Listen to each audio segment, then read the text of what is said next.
Hello, everybody. How are you doing today? My name is Tony Rizano, and you're listening to another episode of the world famous, the University Love, the best podcast in one, two, three galaxies. But, ladies and gentlemen, you and I, we just called this show Online Marketing Moves.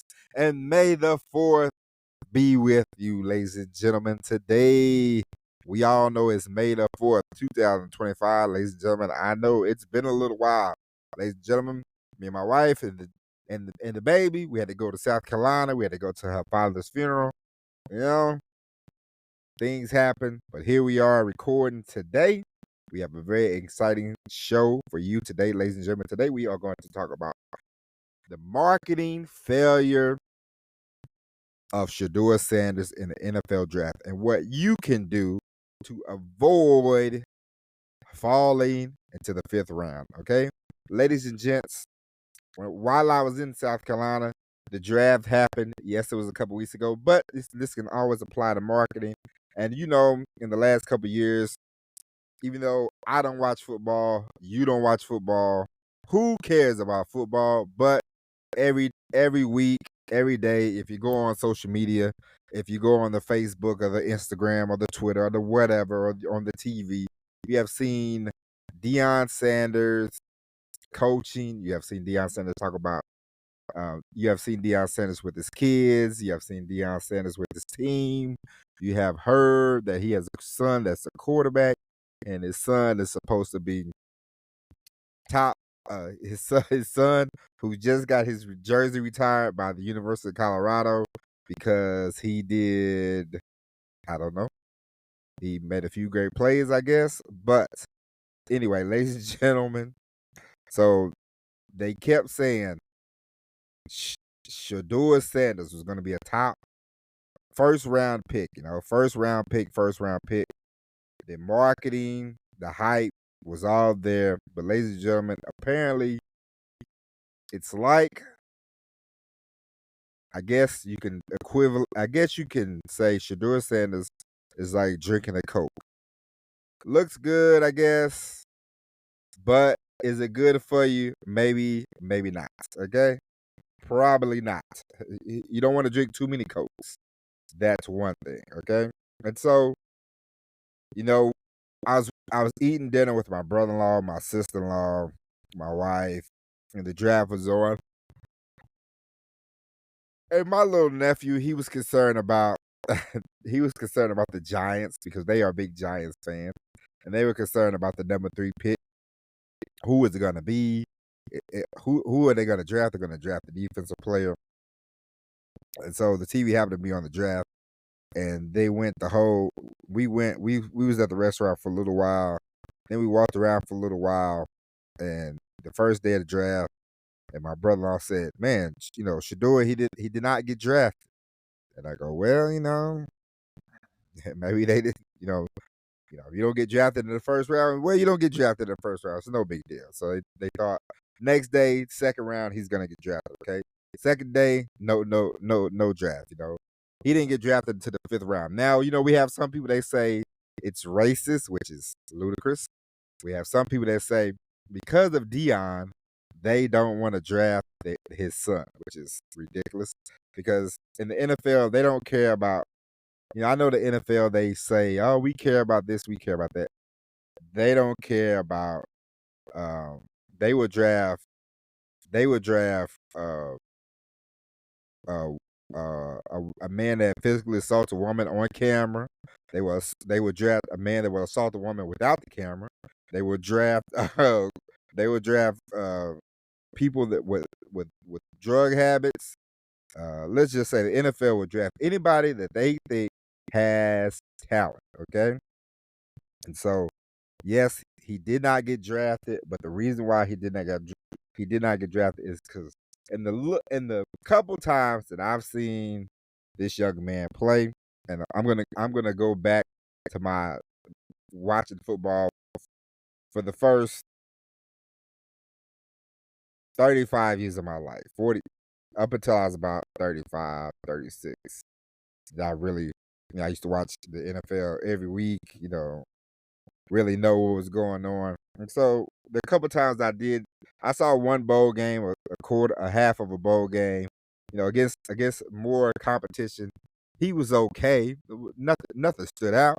And so the marketing of Shadeur Sanders was great, but the product of Shadeur Sanders not so great. And so, ladies and gentlemen, this goes to show that sometimes you can have you can have a great product with weak marketing. You're gonna get not very far. And sometimes you can have an okay product with great marketing.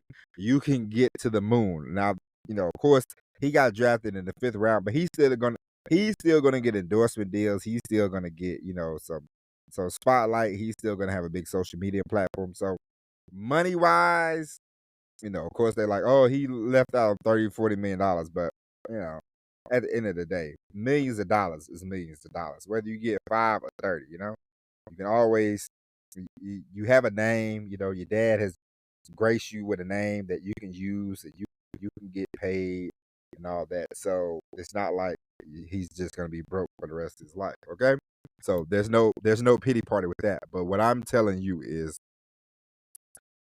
when you have your marketing and you can get on the media, you can get on the media train, because you have to learn how to work the media. You have to learn how to, because we see this in sports. Sometimes it's not about how great you are. Sometimes it's just about who likes you and who writes these nice articles about you. Because I know Doc Rivers is a great coach. Doc Rivers is a great coach, and he won a championship with Boston. Well, now I'm gonna say Doc Rivers is a good coach. To me, Doc Rivers is a good coach, but Doc Rivers has, in my opinion, he has had too many chances to coach teams that have the talent, and they like, oh, we just need a coach. And because Doc is a nice guy, and because Doc is great with the media, this, that, and the other, Doc Rivers has went from, okay. I remember he coached in Orlando, which I think he did his best coaching job in Orlando, and I think and I think he did his best coaching job in Orlando, because his team kept getting hurt, but they kept going to the playoffs. But he went to Boston. They got KG, they had Ray Allen. Everything worked out. They won the championship, and Doc has always been great with the media. Doc had a job at ABC. He left that, went to Orlando.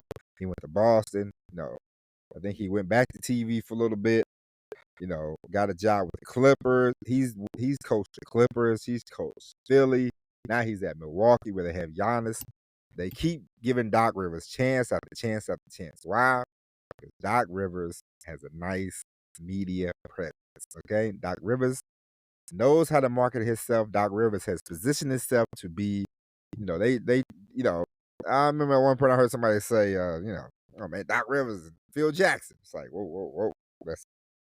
You can say what you want about Phil Jackson. Oh, he only coaches, great players. Well, in the NBA, ladies and gentlemen, folks, most of the time you got to coach top. You got to coach. You got to coach great players to win championships. It's always been that way in the NBA. There's rarely where the sum is. But of course, I mean, listen. Magic Johnson didn't win 5 championships by himself. He had Kareem.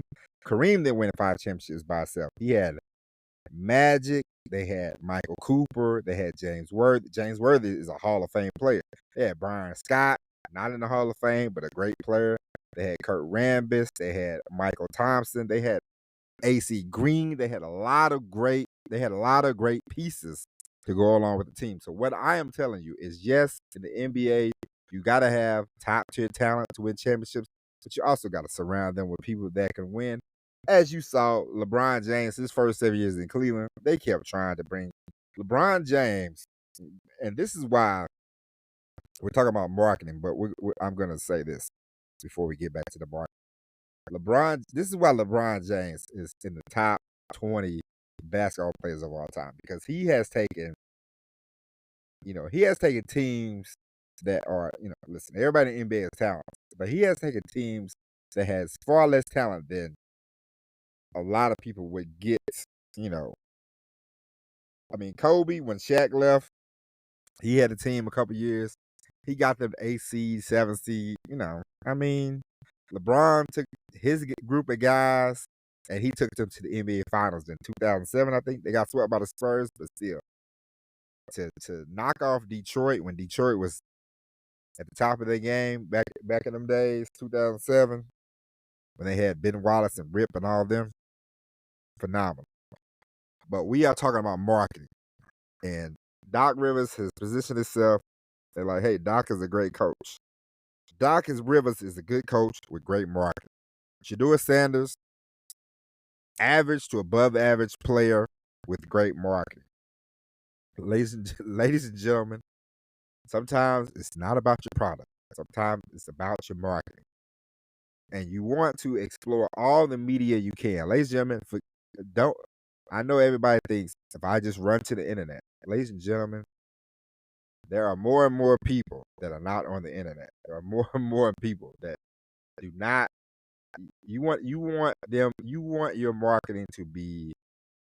You want your marketing message to be tight. You want your marketing message to be good, but you want your marketing message to get out there.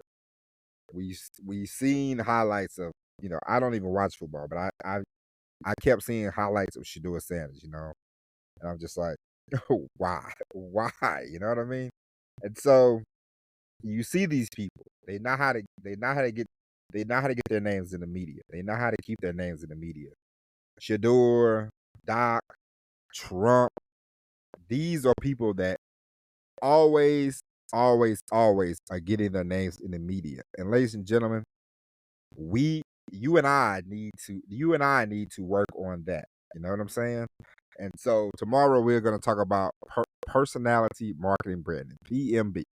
Okay, but I'm just telling you, the more that you take the time to figure out your marketing, figure out your marketing, figure out your message, and let everybody know, hey, this is my service, this is my business.